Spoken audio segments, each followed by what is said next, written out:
मथुरा के छाता कोसी कला के मध्य गांव अजीजपुर के निकट नेशनल हाईवे 19 स्थित messrs Maxon apart hotel private limited द्वारा निर्मित कॉलोनी निवासियों ने कॉलोनी में हो रही असुविधा को लेकर जिला अध्यक्ष भाजपा मथुरा को ज्ञापन सौंपा। कॉलोनी के रहने वाले निवासी गणों ने समस्या की ओर ध्यान आकर्षित करते हुए बताया कि अत्यंत दुख का विषय है कि हमारी इस कॉलोनी को कॉलोनाइजर ने अधूरा त्रुटिपूर्ण अवस्था में ही रेजिडेंस वेलफेयर एसोसिएशन को सौंप दिया है। कॉलोनी में प्रमुख समस्या जैसे अधूरी सीवर रेंज व्यवस्था, कोई उचित पानी निकासी व्यवस्था नहीं, जिससे स्वच्छता और स्वच्छता संबंधी गंभीर समस्याएं उत्पन्न हो रही हैं। सड़कें भी टूटी हुई हैं, बाउंड्री वॉल टूटी हुई है, कॉलोनी में सुरक्षा भी नहीं है। और कॉलोनाइजर ने एक ऐसे RWO का गठन किया जिसके अध्यक्ष और 5 अन्य सदस्य इस कॉलोनी में निवासी ही नहीं करते हैं और अंतर आपत्तिजनक स्थिति समस्याओं से प्रतिदिन कॉलोनी में रहने वाले निवासी जूझ रहे हैं। उन्होंने जिलाध्यक्ष भाजपा निर्भय पांडे से अपेक्षा की है कि आप इस विषय को संज्ञान में लेकर सभी उच्च संबंधित अधिकारियों को आदि तक पहुंचाए कर हमारी सहायता करें ताकि हम उत्पीड़न से मुक्ति मिल सके और हमारे अधूरे विकास कार्य पूरे हो सकें। हम सभी आभारी रहेंगे। दिलीप, तेजपाल, TR शर्मा, दिनेश, योगेश, मनोज, विनय, गोविंद, सूरज, धर्मेंद्र, सीमा, सुनील, रामप्रसाद, सुंदर, मुलायम, पंकज आदि लोग मौजूद रहे। यूपी क्राइम न्यूज के लिए छाता से चौधरी भगत सिंह की खास रिपोर्ट। भाई साहब बताएं, यहाँ रत्ना सागर में कॉलोनी वासियों ने एक ज्ञापन दिया है, क्या कुछ समस्या है? सागर रत्ना कॉलोनी में के निवासी रत्नेश्वर महादेव बाबा के मंदिर पर भारतीय जनता पार्टी के जिलाध्यक्ष आदरणीय निर्भय पांडे जी और TR शर्मा जी, मनोज जी और कॉलोनी के सभी गणमान्य बंधु, इनकी कुछ समस्याएं हैं। इन्होंने एक ज्ञापन देकर आदरणीय जिलाध्यक्ष जी को दिया है और उनकी जो समस्या हैं वो प्रयास करेंगे कि इस तरह की जो समस्या है वो खत्म हो, चाहे वो SDM से हो, DM से हो या विकास पार्टी। क्या कुछ समस्या हैं जो अवगत कराया गया है? मूल समस्या जैसे बताई है कि जो बच्चों का पार्क है उसमें सीवर का पानी यहाँ से छोड़ा जाता है और उधर बच्चे खेलने के लिए जाते हैं, तो वो भी एक बड़ी समस्या है।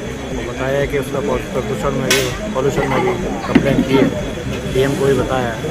ऐसा प्रयास है और उसका निराकरण अध्यक्ष करवाए। पहले अपना परिचय दें। मैं TR शर्मा, मैक्सन्स कॉलोनी निवासी, पिछले 6-7 साल से इस कॉलोनी में रह रहा हूँ जी।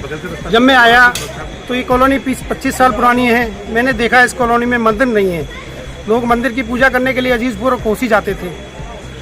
तो मेरे बड़े भाई जिलाध्यक्ष भारतीय जनता पार्टी के जिलाध्यक्ष, इनसे निवेदन करके मंदिर बनवाया था, लेकिन इसमें भी कुछ लोगों को ऑब्जेक्शन था कि मजार बनेगी, तो मंदिर बन गया, हमारा बड़ा सहयोग था। उसके बाद एक पार्क है 3800 वर्ग गज का, कॉलोनाइजर उसको बेच रहे थे। वो हमें जैसे ही पता लगा, हमने भाई साहब के सहयोग से उस पार्क को रोका। उस पार्क में डे 1 से, जिस दिन से मैं इस कॉलोनी में आया हूँ, 6 से 7 साल हो गए मुझे लगभग, सीवर का पानी छोड़ा जा रहा है। ये सबसे बड़ी समस्या है। अब जब हमने लोगों ने ऑब्जेक्शन किया तो इन्होंने दीवार, कुछ कॉलोनाइजर ने बगल में एक ज़मीन ले ली है 14 एकड़। जो 14 एकड़ ज़मीन ली है उन्होंने ही सोसाइटी को कॉलोनाइजर से ले लिया है, खरीद लिया है। 2 पार्क खरीद लिए हैं जो अनशुद्ध रेट पे खरीदे हैं उन्होंने, पैसे के अपने उसमें खरीद लिए हैं और वो जबरन प्रशासन के दम पे, पैसे के दम पे रास्ता करना चाह रहे हैं। जो हम लोग सभी जितने भी कॉलोनी वासी हैं उसका ऑब्जेक्शन कर रहे हैं और वो किसी कीमत पे रास्ता होने नहीं देंगे, जो कि कानून भी नहीं है। रास्ता कहाँ से ले जाना चाह रहे हैं? रास्ता दीवार तोड़ के 2 प्लॉट खरीद लिए हैं उन्होंने, उस प्लॉटों के रास्ते वो रास्ता ले जाना चाहते हैं, जो कि कानूनन जमीन रेजिडेंशियल प्लॉट हैं, वो कन्वर्ट नहीं होती। और उनकी 14 एकड़ जमीन में शमशान घाट भी है, उस बीच में शमशान घाट भी है, सरकारी नाली भी है और चक्रोड़ भी है। उसके बावजूद वो सब शांत करके प्रशासन का सहयोग पैसे के दम पे ले रहे हैं और वो रास्ता करना चाह रहे हैं। जबरदस्ती दीवार तोड़ दी है, उसमें होकर रास्ता ले। अब अध्यक्ष जी को आपने एक ज्ञापन दिया है, तो क्या कुछ आश्वासन आपको मिला? हमें 100% नहीं, 200% आश्वासन है बड़े भाई भाजपा जिलाध्यक्ष निर्भय पांडे जी से, क्योंकि हमारे पीछे भी सहयोग करते रहे। ये एक भाजपा जिलाध्यक्ष के साथ साथ हमारे पारिवारिक संबंध भी हैं, परिवार के सदस्य भी हैं और बिल्कुल परिवार जैसे बड़े भाई हैं। तो इस उम्मीद से भी कह सकते हैं पद के सहयोग से अपने, चाहे वो जिलाधिकारी महोदय से कहना पड़े या MBDA में कहना पड़े, कहीं भी हमारी सहयोग करेंगे लखनऊ तक जाना पड़े, हम उनके साथ जाने को तैयार हैं और वो हमें पूरा उम्मीद है सहयोग करेंगे। तो बताएं क्या कुछ समस्या है, आप यहाँ रत्ना सागर की कॉलोनी में रहती हो? हमें किसी से कोई परेशानी नहीं है। हमने रजिस्ट्री की थी तो गेट 1 कॉलोनी की थी। ये लोग कह रहे हैं कि हमें रास्ता चाहिए, हम रास्ता देना नहीं चाहते, बस इतनी सी बात है और कुछ नहीं। तो कब से ये प्रक्रिया चल रही है? जून से चल रही है। तो अब यहाँ जो ज्ञापन दिया गया है, क्या कुछ आश्वासन मिला है आपको? जिलाध्यक्ष जी ने क्या आश्वासन दिया है? अभी आश्वासन तो दिया है, अभी अप्लाई होगा तब बताएंगे।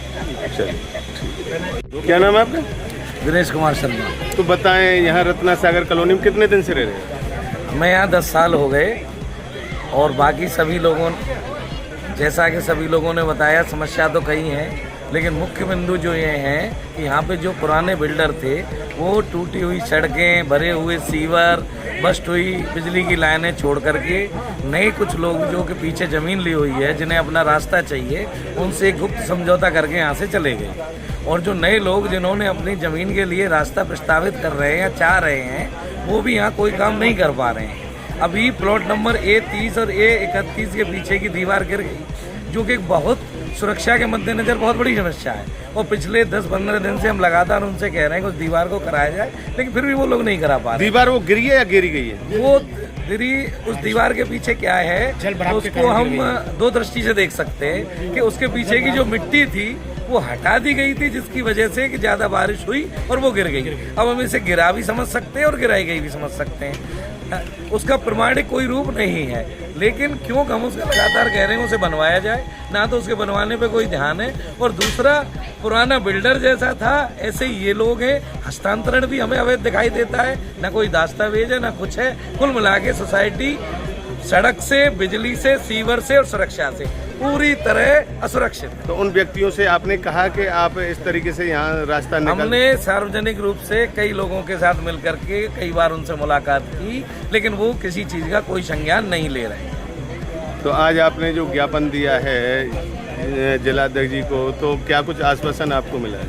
हमारे पुराने अनुभव को देखते हुए हमें ये पूर्ण विश्वास है, और जिस तरीके का हमने पुराने, चाहे मंदिर निर्माण रहा हो, चाहे पार्क बचाना रहा हो, उनमें जो हमें सफलता मिली है, हमें पूर्ण विश्वास है निश्चित रूप से आगे अपने एकता और अपने प्रयासों के द्वारा सफल हो जाए।